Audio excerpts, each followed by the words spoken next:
할렐루야. 우리에게 오늘을 주시고 또한 예배로 하루를 출발하게 하신 하나님을 찬양합니다. 오늘도 하나님의 돌보심과 은혜 가운데서 하나님과 동행하는 저와 여러분들이 되시기를 소망합니다. 기도하겠습니다. 아버지 하나님, 참으로 감사합니다.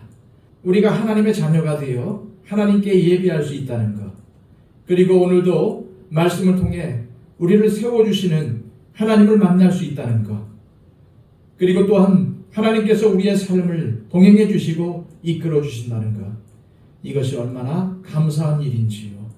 주님, 주어진 오늘도 이러한 하나님의 은혜를 기억하며 감사하는 삶을 살게 하여 주시고, 오늘도 말씀 가운데 또한 우리에게 소망을 주신 그 소망을 따라 살아갈 수 있도록 인도하여 주시옵소서. 비록 인생을 살며 곤고를 만나고 고난을 당한다 할지라도 오늘도 주님께서 나와 동행해 주시고 나의 삶을 이끌어 주신다는 것을 믿고 힘을 내게 하여 주시옵소서. 오늘도 어려운 지경에 이르거든 말씀을 기억하게 하시고 그 말씀으로 능히 그 어려움을 이겨낼 수 있도록 우리에게 지혜와 능력을 더하여 주시옵소서. 오늘의 삶을 온전히 주님께 맡겨드리며 예수 그리스도의 이름으로 기도하옵나이다. 아멘. 다 함께 찬송가 454장 찬양 드립니다.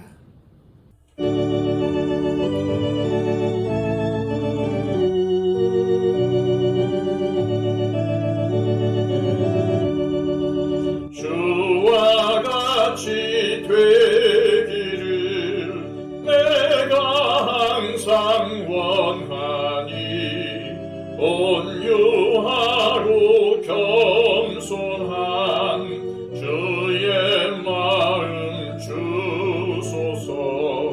세상에서 우리가 나그네로 있을 때 주의 형상 닮아서 살아가게 하소서. 비록 작은 새라도 돌보시는 나의 주 나와 함께 계시어 나를 지켜주소서. 마음이 깨끗하기를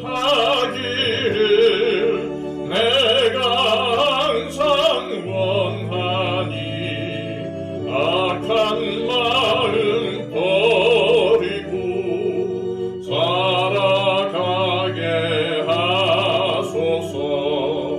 주와 같이 되기를 내가 항상 원하니 주님 뜻을 따라서 살아가게 하소서. 은혜로 거듭나 말씀 위에 굳게 서 영원 무궁하도록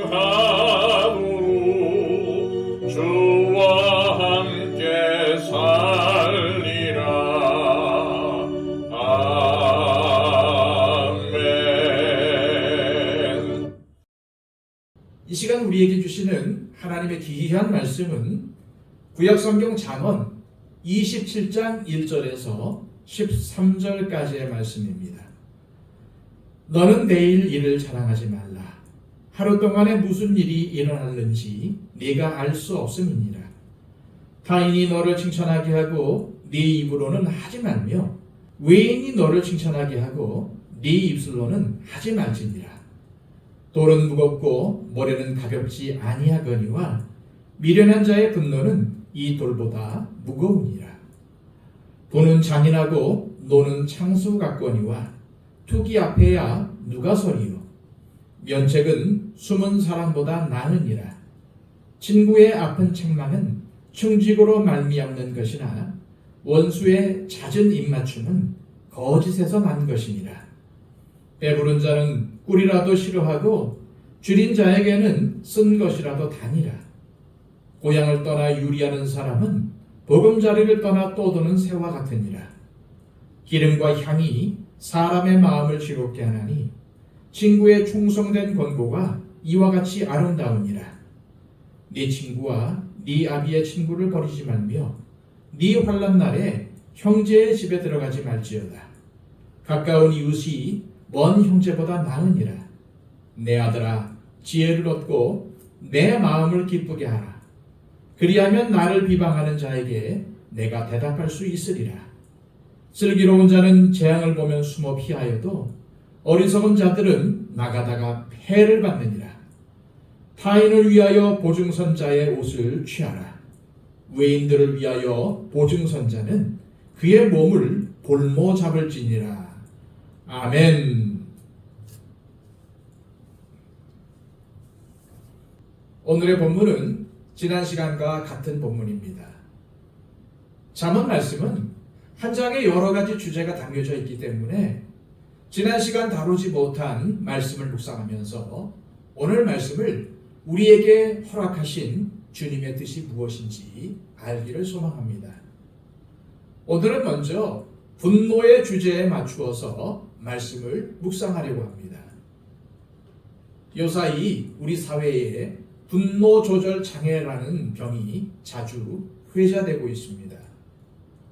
분노 조절 장애란 정신의학에서 진단하는 간헐성 폭발 장애와 외상 후 격분 장애 등 느닷없이 화를 내거나 폭력적인 행동을 하는 증상을 말합니다. 간헐성 폭발 장애는 자주 이성을 잃고 지나치게 분노를 표출하는 증상이고, 외상 후 격분 장애는 특정 사건으로 충격을 받은 뒤에 분노 상태가 오랫동안 지속되는 증상을 말합니다. 인간의 분노는 말과 행동이 갑자기 돌발적으로 격렬하게 표현되는 감정입니다. 과도한 스트레스에 장기간 노출되거나 충격이나 상처를 받아 가슴속에 화가 과도하게 쌓여 있으면 이것이 잠재가 되어 있다가 감정을 자극하는 상황이 생기면 갑자기 화가 폭발하게 됩니다. 특히 성장 과정에서 정신적으로 충격을 받은 일이 있으면 분노 조절이 잘 안 되는 경우가 있습니다. 분노는 표현하는 방식에 따라서 드러내거나 사귀는 방식을 사용하는데, 두 가지가 조화를 이루지 못하고 병적으로 분노가 표출될 때 분노 조절 장애라고 하는 것입니다.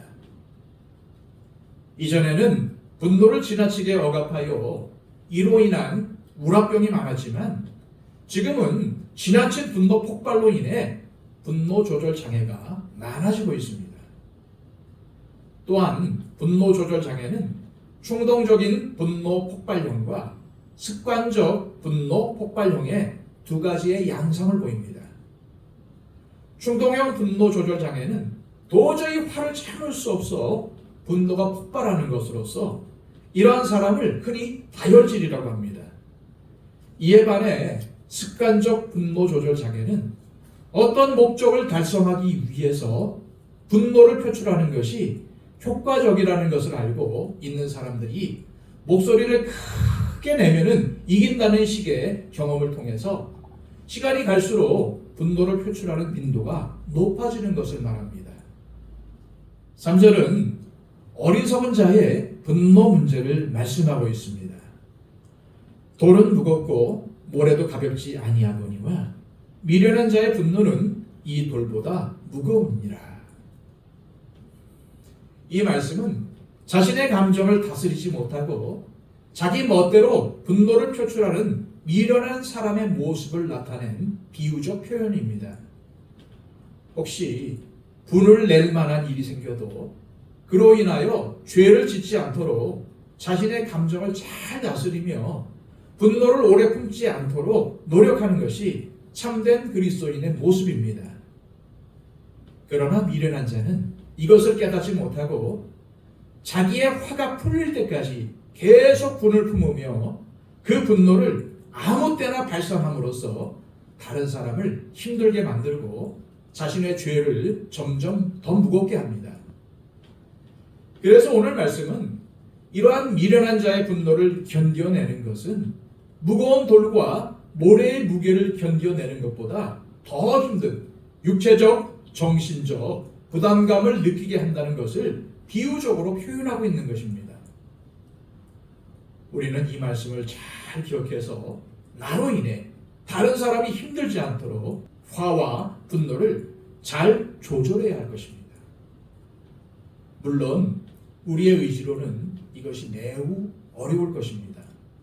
그러나 자신의 분노를 조절하지 못하고 아무 데서나 칼을 뽑아 휘둘렀던 베드로가 주님으로 인해 변화되고 결국에는 주님과 복음을 위해 순교까지 했던 것을 기억할 때 주님께서 저와 여러분들의 성품을 변화시킬 수 있음을 믿고 화가 나고 분노가 치밀어 오를 때마다 우리의 분노의 감정을 주님께서 다스리시도록 기도로 나아가시길 바랍니다. 계속해서 4절입니다. 부는 잔인하고 노는 창수 같거니와 투기 앞에야 누가 서리요.